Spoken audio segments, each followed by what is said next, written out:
آج کے ہمارے درس کا آغاز 29ویں پارے سے ہوگا۔ اس پارے کی ابتدا جس سورت سے ہو رہی ہے اس سورت مبارکہ کا نام سورہ ملک ہے۔ بڑی بابرکت سورت ہے۔ اس سورت سے لے کر آخر قرآن تک جتنی بھی صورتیں ہیں ان تمام صورتوں کا اصل موضوع اسلام کے بنیادی عقائد ہیں، جن میں توحید، نبی کریم صلی اللہ تعالیٰ علیہ وسلم کی نبوت اور رسالت، آخرت، موت کے بعد دوبارہ اٹھایا جانا، قیامت اور قیامت کے تمام احوال کا بیان آئے گا۔ اس سورت مبارکہ کی بڑی فضیلت ہے۔ امی عائشہ رضی اللہ تعالیٰ عنہ فرماتی ہیں آپ علیہ الصلوۃ والسلام سونے سے پہلے سورہ ملک اور سورہ الف لام میم سجدہ ضرور تلاوت فرماتے تھے۔ ایک روایت کے اندر آتا ہے کہ آپ علیہ الصلوۃ والسلام نے ارشاد فرمایا، یہ سورت مبارکہ آخرت میں اپنے پڑھنے والے کی سفارش کرے گی اور اس کو جنت میں پہنچا کر کے چھوڑے گی۔ اس سورت مبارکہ کی ابتدا میں اللہ جل جلالہ نے اہل ایمان کو آخرت کی طرف متوجہ فرمایا۔ بابرکت ہے وہ ذات جس کے قبضہ قدرت میں سب کچھ ہے، وہ ہر چیز پر قادر ہے۔ اللہ وہ ہے جس نے موت اور زندگی کو بنایا ہے، موت کو پیدا کیا، زندگی کو پیدا کیا۔ یہ موت اور زندگی کا نظام کیوں بنایا گیا؟ لِيَبْلُوَكُمْ أَيُّكُمْ أَحْسَنُ عَمَلًا، تاکہ اللہ تمہیں آزمائے کہ تم میں سے کون زیادہ اچھا عمل کر کے لاتا ہے۔ اس سے معلوم ہوا کہ اللہ جل شانہ کے ہاں اعمال کی کثرت مطلوب نہیں ہے، کیفیت مطلوب ہے، جسے ہماری عربی زبان کی اصطلاح میں کہا جاتا ہے کہ کمیت مقصود نہیں، کیفیت مقصود ہے۔ کہ کتنا عمل کر کے آیا ہے یہ نہیں مطلوب، تھوڑا ہو اچھا ہو۔ اس لیے حضور پاک صلی اللہ علیہ وسلم نے ارشاد فرمایا، احب الاعمال الی اللہ ادومها وان قل۔ اللہ جل شانہ کو سب سے زیادہ محبوب عمل وہ ہے جو دائمی ہو، روزانے کی بنیاد پر ہو، اگرچہ تھوڑا ہو۔ تو اللہ جل جلالہ تمہاری آزمائش کرنا چاہتے ہیں کہ تم دنیا کی زندگی میں تم میں سے کون اچھا عمل کر کے لاتا ہے۔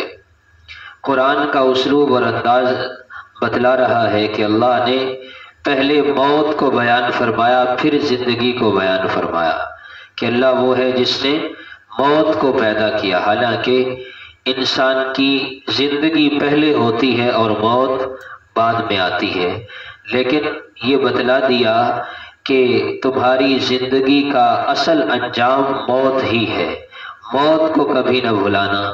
حضرت عمار بن یاسر رضی اللہ تعالیٰ عنہ فرماتے ہیں کہ آپ علیہ الصلوۃ والسلام نے ارشاد فرمایا، کفا بالموت واعظا، کہ موت یہ نصیحت کے لیے کافی ہے۔ جو آدمی موت کے نظام سے فائدہ نہیں اٹھاتا، نصیحت حاصل نہیں کرتا، پھر اس کے دل کا کسی اور چیز سے اثر لینا اور نصیحت حاصل کرنا بہت مشکل ہوتا ہے۔ بعض کتابوں میں یہ بات لکھی ہے، حضرت عمر رضی اللہ تعالی عنہ نے جو انگوٹھی پہن رکھی تھی اس انگوٹھی کے اوپر کندہ تھا، لکھا ہوا تھا کفا بالموت واعظا یا عمر، اے عمر موت تیری نصیحت کے لیے کافی ہے۔ تو اس لیے دنیا اور آخرت کا جو نظام ہے، یہ موت اور زندگی کا جو نظام اللہ نے بنایا ہے، یہ ہم سب کی آزمائش کے لیے ہے، امتحان ہے۔ بچہ، بوڑھا، مرد، عورت، وہ اس امتحان سے گزر رہا ہے۔ امتحان کس چیز کا ہو رہا ہے؟ کہ اس دنیا کی زندگی میں اچھا عمل کون کرتا ہے۔ فرمایا کہ جب یہ جہنمی لوگ جو دنیا میں جہنم کو جھٹلاتے ہیں، جب یہ جہنم میں ڈالے جائیں گے، سمعوا لها شہیقا، تو ان کے چیخنے چلانے کی آوازیں ہوں گی، وہی تفور، اور یہ جتنا بھی چیخیں گے جہنم کی آگ اتنی زیادہ بھڑکے گی، تکاد تمیز من الغیظ، اس آگ میں اتنی شدت ہوگی، یوں لگے گا کہ وہ آگ غصے کی وجہ سے پھٹ جائے گی۔ اس آگ کے اندر شدت اتنی ہوگی۔ جب بھی ایک گروہ جہنمیوں کا ڈالا جائے گا، سألہم خزنتها، دروغہ جہنم پوچھے گا، الم یأتکم نذیر، کیا دنیا میں تمہارے پاس ڈرانے والا کوئی نہیں آیا تھا؟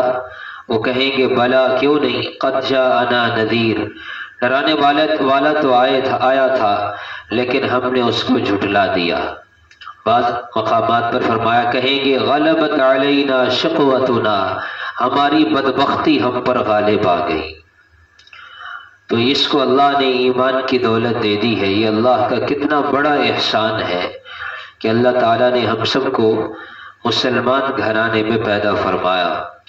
یہ کافر لوگ کہیں گے لو کننا نسمع او نعقل ما کننا فی اصحاب السعیر، اگر ہم اللہ کے منادی کی بات کو سن لیتے، سنا تو تھا یعنی سن کر مان لیتے، او نعقل، یا ہم میں کچھ عقل ہوتی۔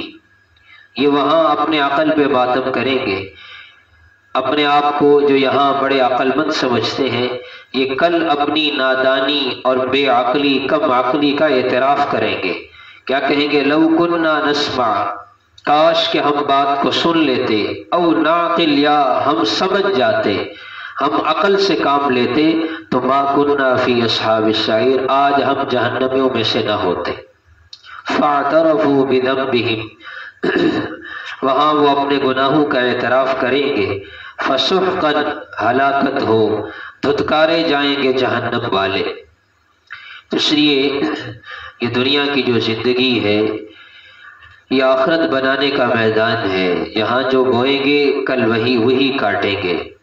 اس لیے اللہ جل جلالہ کے پیارے نبی صلی اللہ علیہ وسلم نے رمضان المبارک میں جن چیزوں کی کثرت کا حکم دیا، ان میں دو چیزیں یہ بھی ہیں کہ اللہ سے اس ماہ میں جنت مانگو، جنت کثرت سے مانگو، بار بار مانگو، اور اللہ جل جلالہ سے اس مہینے میں جہنم سے پناہ مانگو کہ اللہ ہمیں جہنم سے پناہ عطا فرما۔ یہ مانگنے کی چیز ہے۔ فرمایا اللہ جل جلالہ کی بڑی نعمتیں ہیں، ان میں سے ایک نعمت اللہ کی پانی کی نعمت بھی ہے۔ پانی اللہ کی بہت بڑی نعمت ہے۔ ہمارے پاکستان میں ہی مختلف علاقوں میں پانی کی بڑی قلت ہوتی ہے، خصوصاً جو پہاڑی علاقے ہیں، وہاں چشمے اگر نہ ہو تو لوگ دور دور سے پینے کے لیے پانی لاتے ہیں۔ تو یہ پانی اللہ کی اتنی بڑی نعمت ہے کہ اس کے بغیر تو انسان کی زندگی مشکل ہے۔ فرمایا کہ تم جو پانی نکال کر بآسانی پی لیتے ہو، ان اصبح ماؤکم غورا، اگر میں یہ پانی زمین کی گہرائیوں میں اتار دوں، من یأتیکم بماء معین، میٹھا اور جاری پانی تمہارے پاس کون لائے گا؟ ہم ذرا تصور کریں 100-200 فٹ پر پانی نکل آتا ہے اور ہم بے تحاشا پانی کا استعمال کرتے ہیں۔ وضو میں پانی بہائے جا رہے ہیں، تھوڑا استعمال کرنے کی ضرورت ہوتی ہے، وہ ٹوٹی کھول کے بیٹھے ہیں اور پانی بہا جا رہا ہے، کسی کو منع کرے تو پھر وہ ناراض ہونے لگتا ہے۔ حالانکہ حضور پاک صلی اللہ تعالی علیہ وسلم نے اپنے ایک صحابی سے ارشاد فرمایا کہ وضو کے پانی میں اسراف مت کرو، وضو کرتے ہوئے پانی میں اسراف، ضرورت سے زیادہ پانی ضائع مت کرو، پانی ضائع مت، وَلَوْ كُنْتَ عَلَى شَطِّ نَهْرٍ جَارٍ، وَلَوْ كُنْتَ عَلَى شَطِّ نَهْرٍ جَارٍ، اگرچہ تم جاری نہر کے کنارے بیٹھے ہو، ایک نہر کے کنارے بیٹھے وضو کر رہے ہو، پانی چل رہا ہے، چلو سے پانی لے کر وضو کر رہے ہو، تو وضو سے مستعمل پانی، استعمال شدہ پانی پھر کس میں گر رہا ہے؟ نہر میں گر رہا ہے، ضائع نہیں ہو رہا۔ اس وقت بھی پانی ضرورت سے زیادہ استعمال کرنے کی اجازت نہیں ہے، چہ جائے کہ پانی ضائع ہو رہا ہو۔ تو اس لیے ہمارا 99% طبقہ نمازی بھی ہیں اور باقی کوشش بھی کرتے ہیں، لیکن وضو کرنے میں پانی کو بے تحاشا استعمال کرنا، اس کو گناہ ہی نہیں سمجھا جاتا۔ تو اس لیے وضو کا پانی استعمال کرنے میں بہت زیادہ اس بات کی کوشش ہونی چاہیے کہ انسان کم سے کم پانی استعمال کرے، جس سے فرائض اور مستحبات سنن پورے ہو جائیں۔ ضرورت سے زیادہ پانی کا استعمال کرنا یہ مناسب نہیں ہے، اللہ جل شانہ کی نعمت کی ناشکری ہے۔ پھر یہ جو مساجد کا پانی ہوتا ہے یہ وقف کا پانی ہوتا ہے، یہ مسجد کے پیسے سے یہ انتظام ہوتا ہے۔ عمومی طور پر یہ انتظام جو ہوتا ہے وہ مسافروں کے لیے ہوتا ہے، اہل محلہ کے لیے تو یہ اس بات کا اہتمام ہونا چاہیے کہ وہ اپنے گھر سے وضو کر کے آئیں۔ اہل محلہ کے لیے نہیں ہوتا، الا یہ کہ کوئی مجبوری کی شکل پیش آ جائے تو پھر وہ وضو کر سکتے ہیں، لیکن جب گھر سے وضو کر کے آئیں گے قدم قدم پہ نیکیاں ملیں گی، گناہ معاف ہوں گے، تو انشاءاللہ یہ خیر و برکت کا ذریعہ ہوگا۔ حتیٰ کہ علماء نے یہاں تک لکھا ہے کہ ایک حدیث پاک کے اندر آتا ہے کہ اللہ جل جلالہ کے پیارے نبی صلی اللہ علیہ وسلم نے ارشاد فرمایا، وضو پر وضو کرنا۔ ایک آدمی پہلے سے باوضو ہے لیکن پھر بھی وہ نماز کے لیے نیا وضو کرتا ہے، دوبارہ وضو کرتا ہے، تو وضو پر وضو کرنے والے کو اللہ پاک 10 نیکیاں عطا فرماتے ہیں۔ لیکن یہ مسئلہ نقل کیا ہے کہ اگر یہ آدمی یہ فضیلت حاصل کرنا چاہتا ہے تو اپنے گھر کے پانی سے وضو کرے، مسجد کے وقف پانی سے وضو پر وضو بھی نہ کرے۔ کیوں؟ اس لیے کہ یہ وقف کا پانی ہے، یہ ضرورتاً اس کو استعمال کرنے کی اجازت دی جا سکتی ہے، بلا ضرورت اہل محلہ کے لیے اس کا استعمال درست نہیں ہے۔ یہ اس کا تعلق ہماری نماز کے ساتھ ہے، وضو کامل ہوگا تو نماز کامل ہوگی۔ تو پانی اللہ پاک کی بہت بڑی نعمت ہے۔ بہت سی جگہوں پر ٹھنڈے پانی سے وہ وضو کر رہے ہوتے ہیں، کلی کر رہے ہوتے ہیں، یہ بھی مناسب نہیں ہوتا۔ ٹھنڈا پانی پینے کے لیے جہاں رکھا ہو تو وہ پینے کے لیے ہی ہوتا ہے۔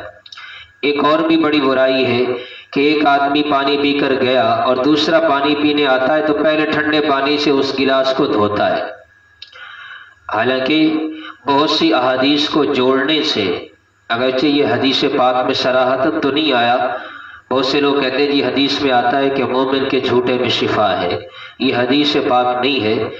بہت سی احادیث کا مفہوم یہی بنتا ہے کہ اگر مومن دوسرے مومن کا جھوٹا پیے گا تو اس کی برکت سے اللہ تعالیٰ اسے بعض بیماریوں سے شفا عطا فرما دیں گے، لیکن یہ حدیث پاک نہیں ہے۔ لیکن اس کا مطلب یہ بھی نہیں کہ پانی پینے آئیں اور پہلا پانی ابھی پی کر کے گیا ہے اور ٹھنڈے پانی سے اس گلاس کو دھو رہے ہیں، یہ بھی پانی کی نعمت کی ناشکری ہے۔ اللہ تعالیٰ نے ایمان والوں کو یہ وعید سنا دی ہے، اور بعض روایات سے یہ بات ثابت ہوتی ہے کہ قرب قیامت میں ایسا ہوگا کہ پانی وہ گہرائی میں چلا جائے گا، روز بروز پانی پہلے سطح زمین کے قریب تھا، آہستہ آہستہ نیچے چلا جائے گا۔ اللہ نے جس چیز سے ڈرایا ہے وہ ایک نہ ایک دن ہو کر رہے گا۔ ایک ملحد بے دین آدمی جب اس کے سامنے یہ بات کہی گئی تو وہ کہنے لگا یہ کوئی مشکل بات ہے، تو پرانے دور کی بات ہے، آج کل تو جدید مشینیں آ گئی ہیں، پانی جتنی گہرائی پر بھی ہوگا ہم نکال لیں گے۔ کتابوں میں لکھا ہے یہ واقعہ، رات کو سویا، صبح جب اٹھا تو آنکھوں کی بینائی ختم ہو چکی تھی۔ گویا کہ اللہ جل جلالہ نے یہ اس کو نشان عبرت بنایا کہ تو زمین سے پانی نکالنے کی بات کرتا ہے، ذرا اپنی اس آنکھ کا پانی تو واپس لا کے دکھا۔ تو اس لیے شریعت کا مزاج یہ ہے، دین کا مزاج یہ ہے کہ دین کی جو بات سنی جائے اس پر بغیر کسی حیل و حجت کے اس پر عمل کرنا چاہیے۔ سورہ قلم کی ابتدا ہے، اللہ جل جلالہ نے قلم کی نعمت کا تذکرہ فرمایا۔ قلم بڑی عظیم نعمت ہے۔ حضرت ابن عباس رضی اللہ تعالیٰ عنہ فرماتے ہیں کہ اللہ جل جلالہ نے سب سے پہلے قلم کو پیدا فرمایا اور قلم کو حکم دیا کہ لکھو۔ پوچھا یا اے پروردگار کیا لکھوں؟ فرمایا قیامت تک اور قیامت کے بعد تک جو کچھ ہونے والا ہے وہ تمام چیزیں، تمام معاملات لکھ دو۔ ایک روایت کے اندر فرمایا اللہ تعالیٰ نے انسان کو پیدا کرنے سے 50,000 سال پہلے تقدیر کو لکھوایا اور انسانوں کے سارے معاملات قلم کے ذریعے لکھ دیے گئے۔ ترمذی شریف میں روایت آتی ہے کہ سب سے پہلے قلم، جو قلم میں اور آپ استعمال کرتے ہیں، اس قلم کی ابتدا حضرت ادریس علیہ السلام کے زمانے سے ہوئی، انہوں نے بنوایا اور آج وہ جدید شکل میں ہمارے پاس موجود ہے۔ تو اس لیے قلم کا احترام بھی ضروری ہے، کیونکہ قلم کو بطور نعمت کے اللہ نے قرآن کریم میں تذکرہ فرمایا، نون والقلم وما یسطرون، قسم ہے قلم کی، اللہ نے قلم کی قسم کھائی ہے، قسم ہے قلم کی، وما یسطرون، اور جو وہ لکھتے ہیں، سطر سے، جیسے اردو میں بھی سطر کا لفظ استعمال ہوتا ہے۔ اس لیے ہم نے بڑوں سے سنا، اساتذہ کرام سے بھی سنا، اور قرآن کی اس آیت کا مفہوم بھی یہی ہے کہ قلم بطور نعمت کے جب اللہ نے اس کا تذکرہ فرمایا ہے، اور اللہ کی ہر نعمت کی قدردانی ضروری ہے، تو قلم نعمت ہے تو قلم کی قدر کرنا بھی ضروری ہے۔ بعض لوگ دوسروں سے قلم مانگتے ہیں تو وہ بیٹھے بیٹھے وہیں پنسل پھینک دیتے ہیں، یہ قلم کی اس نعمت کی ناشکری اور بے ادبی ہے، اس سے بچنا اور احتراز کرنا ضروری ہے کہ کوئی قلم مانگے تو اس کے ہاتھ میں قلم دینا چاہیے، دور سے پھینکنا نہیں چاہیے، اس لیے کہ ٹھیک ہے وہ جدید شکل ہے لیکن ہے تو قلم، لکھنے کا آلہ ہے، تو اس لیے اس کا احترام ضروری ہے۔ حضور پاک صلی اللہ تعالی علیہ وسلم کے اللہ تعالیٰ نے صفات بیان فرمائی کہ آپ کو اللہ تعالیٰ نے اعلیٰ اخلاق عطا فرمائے، آپ کو اللہ نے جامع کلمات عطا فرمائے، آپ نے کبھی کوئی فحش بات، بدگوئی نہیں فرمائی، گالی نہیں دی، آپ بڑے نرم خو، نرم مزاج تھے۔ فرمایا خود حضور پاک صلی اللہ علیہ وسلم نے، بعثت لأتمم مکارم الاخلاق، میں اخلاق کی تکمیل کے لیے اس دنیا میں بھیجا گیا ہوں۔ تو اس لیے آپ علیہ السلام کی سب سے بڑی امتیازی خصوصیت جو اللہ پاک نے آپ کو عطا فرمائی وہ آپ کے عظیم اخلاق تھے۔ فرمایا تم میں سے کامل ایمان والا وہ ہے جس کے اخلاق سب سے اچھے ہوں۔ اخلاق کسے کہتے ہیں؟ آپ نے ایک حدیث پاک میں اخلاق کا خلاصہ بیان فرما دیا۔ فرمایا اخلاق اس کو کہتے ہیں سل من قطعک، جو تجھ سے توڑے تو اس سے جوڑ، واعف عمن ظلمک، جو تجھ پر ظلم کرے اسے معاف کر، تعطی من حرمک، جو تجھے محروم کرے تو اسے عطا کر۔ اسے کہتے ہیں نا اچھے اخلاق بھی ایک اللہ کی نعمت ہوتے ہیں، اور اچھے اخلاق کی صفت کسی میں پیدا ہو جائے یہ اس کے بارے میں اللہ کا خاص فضل ہوتا ہے کہ وہ اسے اچھے اخلاق کی توفیق مل جائے۔ اللہ تعالیٰ نے اس صورت مبارکہ کے آخر میں کافروں کی ایک سازش بد کا تذکرہ فرمایا کہ مکہ مکرمہ میں ایک شخص تھا جو لوگوں کو نظر لگاتا تھا، اس لیے کہ نظر حدیث پاک کے اندر آتا ہے العین حق، نظر کا لگنا یہ حق ہے۔ تو کافر اس کے پاس جمع ہوئے اور کہا کہ ہم نبی کریم صلی اللہ علیہ وسلم کی اس دعوت سے پریشان ہیں، ہم تجھے مال دیں گے تو انہیں نظر لگا۔ اس کی نظر میں اتنی شدت تھی کہ وہ جس کو نظر لگاتا تھا بعض اوقات اس کی موت تک واقع ہو جاتی تھی۔ آپ علیہ السلام تشریف فرما تھے اور وہ آ کر کے بیٹھا اور وہ ٹک ٹکی باندھ کر آپ کو دیکھے جا رہا ہے مستقل۔ تو آپ علیہ السلام پر اللہ نے یہ آیت نازل فرما دی کہ یہ ایک بار نہیں 1000 بار دیکھے آپ کو کچھ نہیں ہونے والا، اس لیے کہ آپ اللہ کی حفاظت میں ہیں۔ وَإِن يَكَادُ الَّذِينَ كَفَرُوا لَيُزْلِقُونَكَ بِأَبْصَارِهِمْ، یہ آپ کو اپنی آنکھوں سے پھسلانا چاہتے ہیں۔ کیوں؟ ان کی دشمنی کی بنیاد کیا ہے؟ لَمَّا سَمِعُوا الذِّكْرَ، ان کی دشمنی کی بنیاد یہ اللہ کا کلام ہے۔ جب یہ آپ کے منہ مبارک سے قرآن کریم کو سنتے ہیں تو پھر یہ آپ کو نظر لگوانے کے درپے ہو جاتے ہیں۔ آپ کو گھبرانے کی ضرورت نہیں ہے، فَإِنَّكَ بِأَعْيُنِنَا، آپ ہماری حفاظت، ہماری نگاہوں میں ہے۔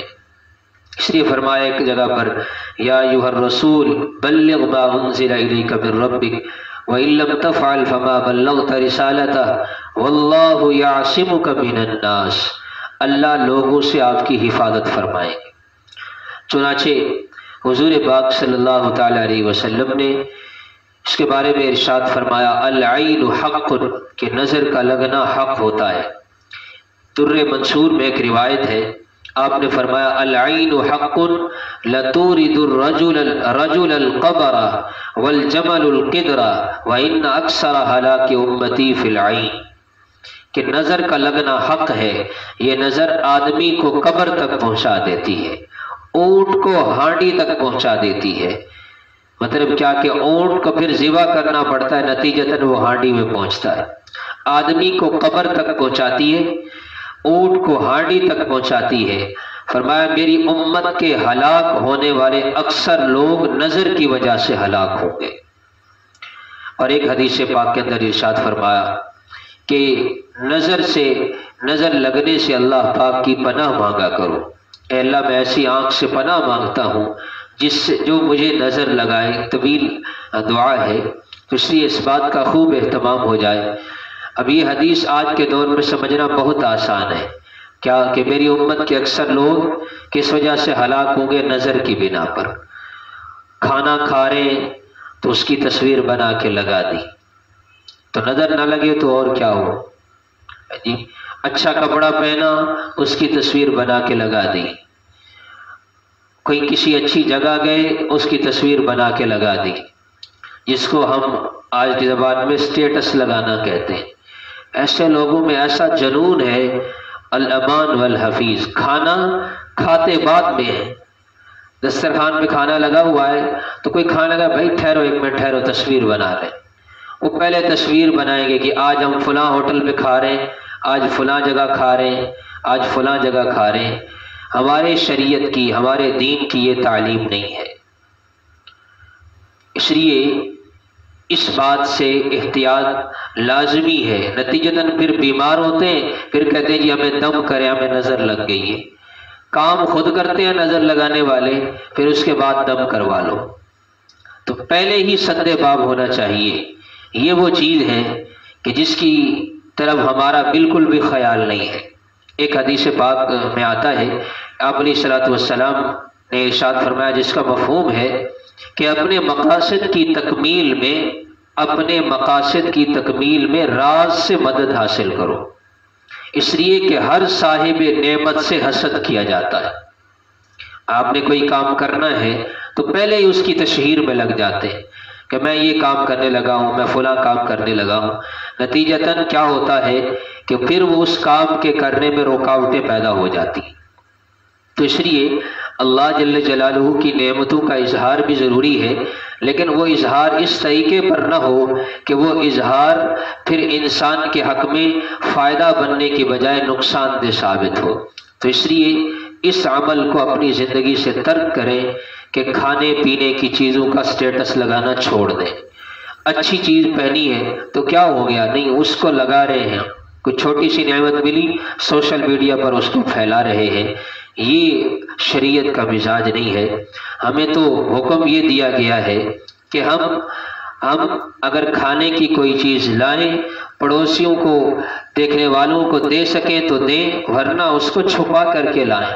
ہمارے بزرگوں میں الحمدللہ ہماری نسبت ایسے بزرگوں سے ہے جنہیں اللہ تعالیٰ نے اس دین کی خدمت کے لیے، احیاء دین کے لیے منتخب فرمایا۔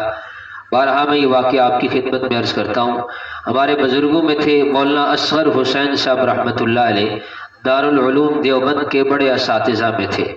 ایک مرتبہ شاگرد کے ساتھ بیٹھ کر آم کھائے، اور آم کھانے کے بعد وہ شاگرد نے وہ چھلکے اٹھا لیے اور ڈالنے لگا، تو حضرت نے پوچھا چھلکے ڈالنے کا طریقہ آتا ہے؟ تو انہوں نے کہا استاد جی چھلکے ڈالنے کا بھی کوئی طریقہ ہوتا ہے؟ اکٹھے کروں گا اور جا کر ٹوکری میں ڈال دوں گا، بھائی یہی کام ہے؟ فرمایا نہیں، یہ طریقہ نہیں ہے، آؤ میں تمہیں سکھاتا ہوں چھلکے کیسے ڈالنے ہیں۔ ایک شاپر میں وہ ڈالے اور راستے کے کنارے کنارے چلے اور وقفے سے وہ چھلکے ڈال دیے کنارے پر، بالکل ایک اس جگہ پر تھوڑا دور کر کے، تھوڑا دور کر کے۔ تو شاگرد نے پوچھا استاد جی اس میں کیا حکمت ہے؟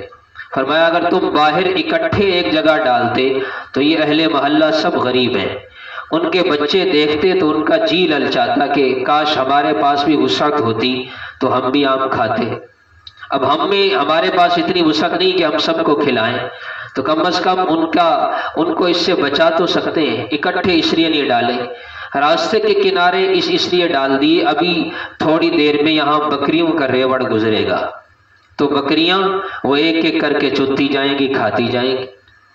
تو یہ طریقہ ہے کیا کرنے کا، چھلکے ڈالنے کا۔ تو اس واقعے سے اصل یہ نہیں ہے کہ آپ ہم سب گھر کے کناروں پر ڈالنا شروع کر دیں، مطلب بتانے کا یہ کہ اپنے اپنے ذہن کی بات ہے۔ ہم جب برائمن کی شاخ میں پڑھتے تھے تو وہاں اساتذہ کرام بہت سی چیزیں سمجھایا کرتے تھے، ان میں ایک چیز یہ بھی تھی، آج تک وہ دل میں بات بیٹھی ہوئی ہے۔ استاد فرماتے تھے کہ اگر آپ جاتے ہیں فروٹ لینے کے لیے تو جو ریڑھی والا سامنے لگا کے کھڑا ہوتا ہے اس میں سے فروٹ نہ لیا کریں، اگرچہ آپ کو پتہ ہے سب سے اچھا فروٹ وہ وہیں لگا کے کھڑا ہوتا ہے، اس میں سے نہ لیا کریں، اس لیے کہ ان فروٹوں پر بہت سے غریب بچوں کی نظریں لگی ہوئی ہوتی۔ اب یہ چیز فرض واجب نہیں ہے کہ اگر ہم وہاں لیں گے تو گناہ گار ہوں گے، ایسا نہیں، اپنے دل کی کیفیت کی بات ہے۔ تو اس لیے ایسی چیزوں سے احتیاط کرنی چاہیے، اللہ تعالیٰ سے پناہ بھی مانگتے رہنا چاہیے۔ حضور پاک صلی اللہ علیہ وسلم حضرات حسنین کریمین پر دم فرمایا کرتے تھے آخری 2 صورتیں پڑھ کر، اور فرماتے تھے اللہ کے نبی صلی اللہ علیہ وسلم اللہ پاک سے دعا کرتے تھے، اللہم عاف الحسن والحسین من انفس الجن واعین الانس، اے اللہ میرے حسن اور حسین کو عافیت عطا فرما جنات کی جانوں سے اور انسانوں کی آنکھوں سے، انسانوں کی آنکھوں سے میرے حسن اور حسین کو عافیت عطا فرما۔ اس لیے اس بات کا خوب اہتمام ہو جائے، ایسا کوئی کام نہ کریں، ایسی کوئی چیز نہ لگائیں جو ہماری نعمت کے زوال کا اور نظر لگنے کا ذریعہ بنے۔ اللہ تعالی ہم سب کو عمل کی توفیق عطا فرمائے۔ آخرت میں انسان کو نامہ اعمال ملنے کا تذکرہ ہے، بعض کو نامہ اعمال دائیں ہاتھ میں ملے گا، بعض کو بائیں ہاتھ میں ملے گا۔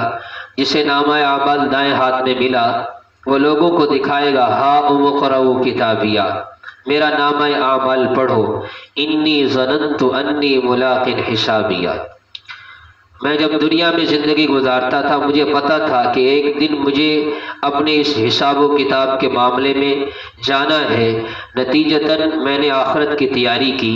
اللہ فرماتے ہیں فی جنت عالیہ، وہ بلند و بالا جنت میں ہوں گے، قطوفها دانیہ، جس جنت کے باغات کے خوشے لٹکے ہوئے ہوں گے۔ اللہ فرمائیں گے کھاؤ اور پیو ہنیئن، یہ الفاظ ہے، کھاؤ اور پیو ہنیئن، مزے سے۔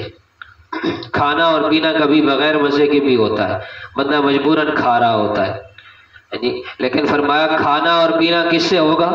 مزے سے کھانا پینا ہوگا۔ بما اسلفتم فی الایام الخالیہ، یہ سب کچھ کیا ہے؟ جو تم نے گزرے ہوئے دنوں میں محنت کی تھی، آج یہ اس کا نتیجہ تمہیں مل رہا ہے۔ ایک صحابی آئے، عرض کیا رسول اللہ جنت میں انگور ہوں گے؟ انگور پسند ہوں گے اس صحابی کو؟ تو آپ نے فرمایا ہاں۔ یا رسول اللہ جنت کے انگور کیسے ہوں گے؟ آپ نے فرمایا جنت کے انگور کا ایک دانہ، خوشہ نہیں، ایک دانہ اتنا بڑا ہوگا تجھے، تیرے گھر والوں، حتیٰ کہ تیرے پورے محلے والوں کو کافی ہو جائے گا۔ اما من اوتی کتابہ بشمالی، بعد وہ ہوں گے جنہیں نامہ اعمال بائیں ہاتھ میں ملے گا، وہ کہے گا یا لیتنی لم اوت کتابیہ، کاش مجھے میرا نامہ اعمال دیا ہی نہ جاتا، مجھے پتہ ہی نہ ہوتا حساب کیا ہے۔ یا لیتہا کانت القاضیہ، اے کاش جب موت آئی تھی تو سب کچھ ختم ہو جاتا۔ ما اغنا عنی مالیہ، میرے مال نے مجھے کوئی فائدہ نہیں دیا۔ ہلک عنی سلطانیہ، میری ساری بادشاہت کر و فر جو دنیا میں تھا سب ختم ہو گیا۔ حکم ہوگا اسے پکڑو، فغلوہ، پھر اس کی گردن میں توق ڈالو، ثم الجحیم صلوہ، پھر اسے جہنم میں گھسیٹ کر ڈال دو، ثم فی سلسلۃ ذرعها 70 ذراعا، اس کے جسم کو ایسی زنجیر میں جکڑا جائے گا 70 ذراعا، جو 70 ہاتھ لمبی ہوگی۔ یہ کون ہوگا؟ یہ وہ ہوگا لا یؤمن باللہ العظیم، جو اللہ پر ایمان نہیں لاتا تھا، جو مسکینوں کو کھانا نہیں کھلاتا تھا، آج اس کا کوئی مددگار نہیں ہوگا۔ جہنمیوں کا خون اور پیپ اس کا کھانا بنے گا۔ اللہ ہم سب کی حفاظت فرمائے۔ تو اس لیے میرے محترم بھائیو، جہنم کا معاملہ بڑا مشکل ہے۔ فرمایا جہنم کیا ہے کہ اس کا ایک دن، آخرت کا ایک دن 50,000 سنہ، 50,000 سال کا ایک دن ہوگا، 50,000 سال کا ایک دن۔ بعض لوگ وہ حدیث کو نہیں مانتے جنہیں ہم اہل قرآن کہتے ہیں۔ بعض اپنی اپنی باتیں ہوتی ہیں، کچھ اہل قرآن ہیں وہ کہتے ہیں حدیث پاک کی کوئی حیثیت نہیں، ہم تو صرف قرآن کو مانیں گے۔ تو اگر صرف قرآن ہی کو لے لیا جائے تو پھر قرآن کریم کی بہت سی آیات کو سمجھنا ممکن ہی نہیں ہے۔ مثال کے طور پر یہی آیت ہے، اللہ فرما رہے ہیں قیامت کا جو دن ہوگا، ایک دن اس کی مقدار ہوگی 50,000 سنہ، 50,000 سال کے برابر۔ سورہ سجدہ میں جائیں، اللہ فرما رہے ہیں قیامت کا جو دن ہوگا مقدارہ 1000 سنۃ مما تعدون، کہ اس کی مقدار کتنی ہوگی؟ 1000 سال کے برابر۔ اب اس آیت میں آ رہا ہے 50,000 سال، اس آیت میں آ رہا ہے 1000 سال۔ اب دونوں تو نہیں ہو سکتے کہ 1000 سال بھی ہو اور 50,000 سال بھی ہو۔ جب تک احادیث مبارکہ کو ان قرآنی آیات کو سمجھنے کے لیے جوڑا نہیں جائے گا، تب تک قرآن کریم کا اصل مفہوم سمجھ نہیں آئے گا۔ اس لیے تو قرآن کریم میں ہی فرمایا وَأَنزَلْنَا إِلَيْكَ الذِّكْرَ، اے پیغمبر ہم نے آپ کی طرف یہ قرآن اتارا لِتُبَيِّنَ لِلنَّاسِ، تاکہ آپ لوگوں کے سامنے اس کلام کو کھول کھول کے بیان کریں۔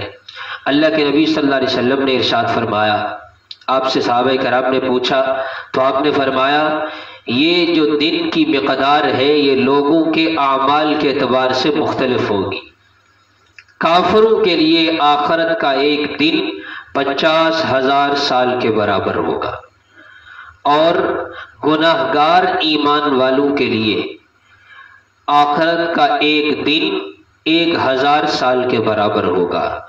اور فرمایا جو نیکی کرنے والے مومن ہوں گے، نیکوکار مومن ہوں گے، ان کے لیے قیامت کا ایک دن، آخرت کا ایک دن ایسے ہوگا جیسے 2-4 رکعت نماز نفل پڑھنے کا وقت۔ اب اس کو ہم اپنی معاشرے کی زبان میں سمجھیں تو جو غم کے دن ہوتے ہیں وہ بڑی مشکل سے گزرتے ہیں۔ ایک بندہ تکلیف کے اندر مبتلا ہو رات کو تو اس کے لیے صبح تک وقت گزارنا مشکل ہو جاتا ہے، گھنٹہ گزارنا مشکل ہو جاتا ہے، کبھی چلتا ہے، کبھی بیٹھتا ہے، کبھی اٹھتا ہے، اس کے لیے رات بہت لمبی ہو جاتی ہے۔ اور جس کو کوئی تکلیف نہیں ہے اس کو صبح جگانا مشکل ہو جاتا ہے، اس کی صبح آنکھ نہیں کھلتی۔ رات تو ایک ہی ہے، ایک کے لیے رات بہت لمبی ہو گئی اور ایک کے لیے رات بہت چھوٹی ہو گئی، وہ تو کہتا ہے میری تو ابھی تک نیند ہی پوری نہیں ہوئی۔ یہی صورتحال ہوگی اعمال کے، جس کے اعمال اچھے ہوں گے اس کے لیے تو وقت یوں گزر جائے گا جیسے ایک آدمی اس کے لیے کوئی خوشی کا موقع ہو تو وہ کہتا ہے میرا وہ فلاں خوشی کا دن تو پتہ ہی نہیں چلا کیسے گزر گیا، پتہ ہی نہیں چلا کیسے گزر گیا۔ اور غم کے ایام وہ ایک ایک لمحہ یاد رہتا ہے۔ تو جن کے اعمال جو کافر ہوں گے ان کے لیے 50,000 سال کے برابر، جو گناہگار مومن ہوں گے ان کے لیے 1000 سال کے برابر، جو نیکوکار مومن ہوں گے ان کے لیے 2-4 رکعت نماز نفل کے برابر۔ اب ان آیات میں یہ تطبیق جو دی گئی، اب اس حساب سے آپ دیکھیں تو قرآن کی ساری آیات بالکل ٹھیک ہے، اس کو حدیث پاک نے مسئلہ حل کر دیا۔ دوسری قرآن کریم کے ساتھ ساتھ آپ علیہ الصلوۃ والسلام کی مبارک زندگی کے ساتھ جوڑنا، اسی میں ہی انسان کے لیے عافیت بھی ہے، خیر و برکت بھی ہے۔ سورہ جن میں جنات کا تذکرہ ہے، جنات بھی ایک مکلف مخلوق ہے، توالد و تناسل کا سلسلہ ان میں بھی ہے، بعض نر ہیں بعض مادہ ہیں۔ تو آپ علیہ الصلوۃ والسلام نے جنات و شیاطین سے بچنے کے لیے اعمال تلقین فرمائے ہیں۔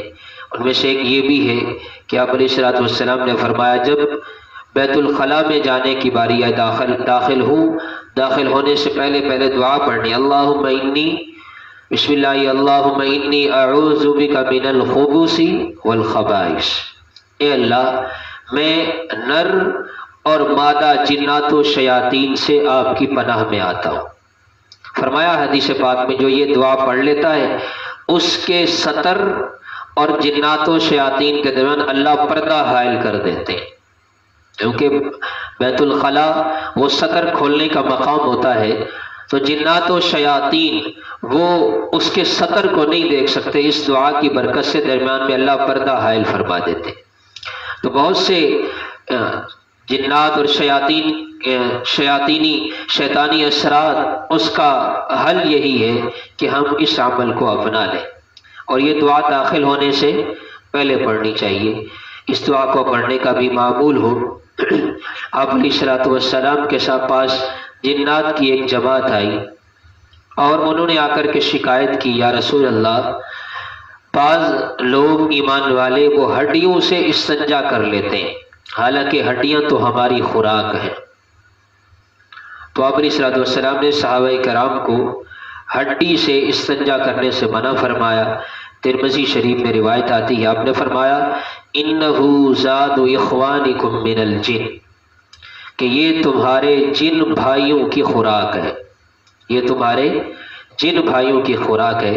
اس لیے کئی احادیث میں تو نہیں پڑھا، لیکن ہمارے گھروں میں یہ ماحول تھا، بچپن سے ہی ہم یہ بات سنتے آئے ہیں کہ جب بھی ہڈیاں پھینکنے کی باری آتی ہے تو والدین یہ بات سکھاتے تھے کہ جب بھی ہڈی پھینکے تو بسم اللہ الرحمن الرحیم پڑھ کے پھینکے۔ بعض بزرگوں سے بھی یہ بات سنی۔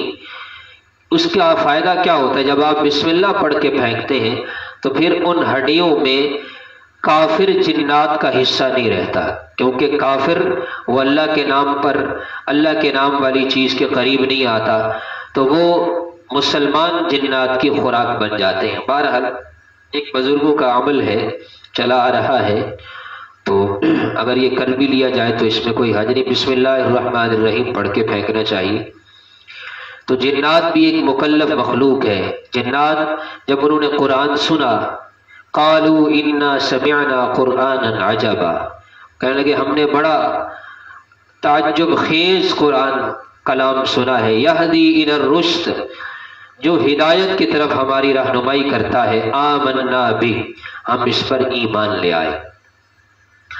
آگے بھی چند صورتوں میں اللہ پاک نے سورہ مزمل میں تہجد کا تذکرہ فرمایا کہ نصفہ قم اللیل الا قلیلا، یا ایھا المزمل، مزمل آپ علیہ الصلوۃ والسلام کا صفاتی نام ہے۔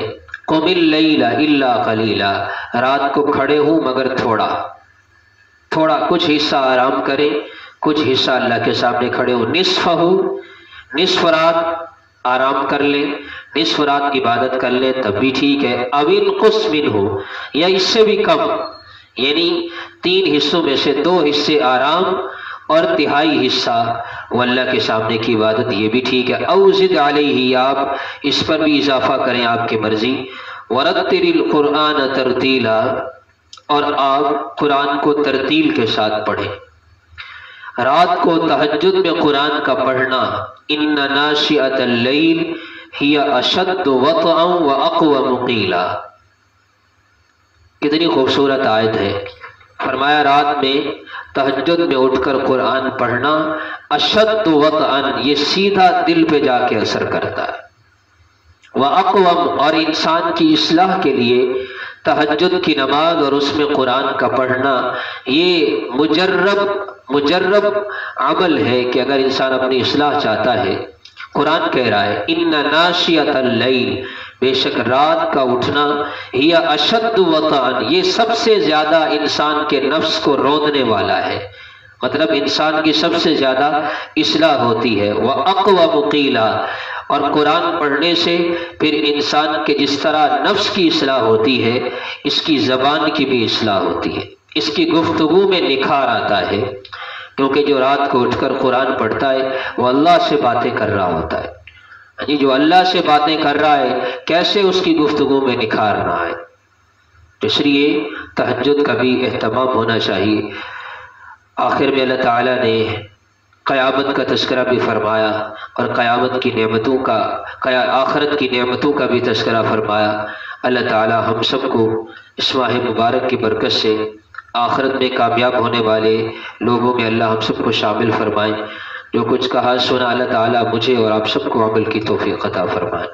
اللہم لک الحمد کلہ ولک الشکر کلہ، اللہم لا نحصی ثناء علیک انت کما اثنیت علی نفسک۔ اے اللہ جو کچھ کہا سنا عمل کی توفیق عطا فرما۔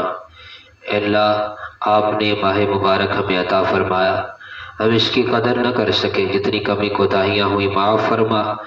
جو کچھ لمحات باقی ہیں، کچھ گھڑیاں، کچھ دن باقی ہیں، اے اللہ کچھ صبح شام باقی ہیں، اے اللہ ہم سب کو وہ اعمال کرنے کی توفیق عطا فرما دے جس سے تو ہم سب سے راضی ہو جائے، جس سے تو ہماری بخشش کا فیصلہ کر دے۔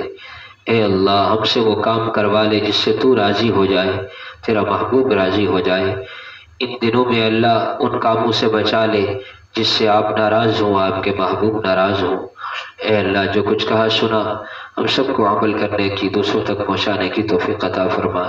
وصلی اللہ تعالی علی خیر خلقہ محمد۔ اللہ پاک آپ حضرات کو بہتر قبول فرمائے۔